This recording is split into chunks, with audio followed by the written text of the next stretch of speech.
வணக்கம் நண்பர்களே.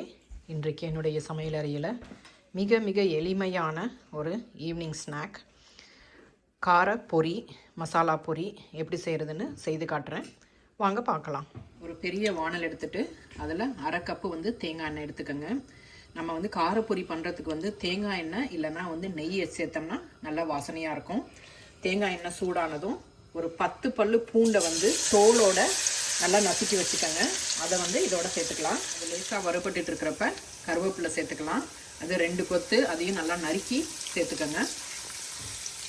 இப்போ அது கூட அரை கப்பு பொட்டுக்கடலை சேர்த்துக்கோங்க. நீங்கள் நிலக்கடலையும் நம்ம இதில் சேர்க்க போகிறோம். நிலக்கடலை பச்சையான நிலக்கடலை அப்படின்னா, அதாவது காஞ்ச நிலக்கடலை ஆனால் வறுபடாதது அப்படின்னா அதை முதல்ல சேர்த்துட்டு அப்புறம் பொட்டுக்கடலை சேர்த்துக்கோங்க.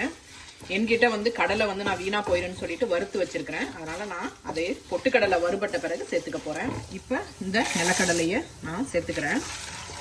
நிலக்கடலை 1 கப்பு நான் எடுத்துருக்கிறேன்.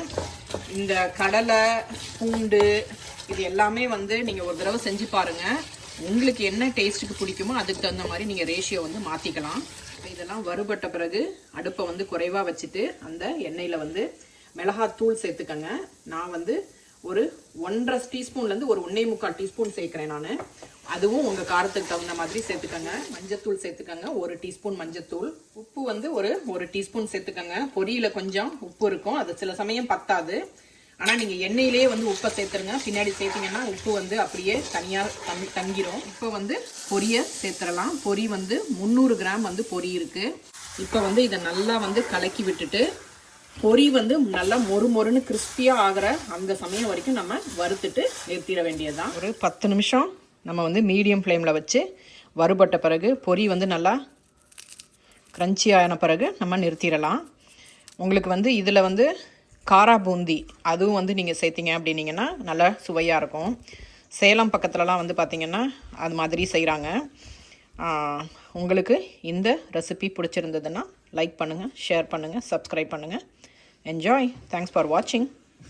நல்லா ஆறின பிறகு ஏர்டைட் கண்டெய்னரில் ஸ்டோர் பண்ணிக்கிட்டிங்கன்னா அந்த கிறிஸ்பினஸ் அப்படியே இருக்கும். சேலத்துலேருந்து ஒரு பையன் என் கூட இன்டர்ன்ஷிப் பண்ணான்.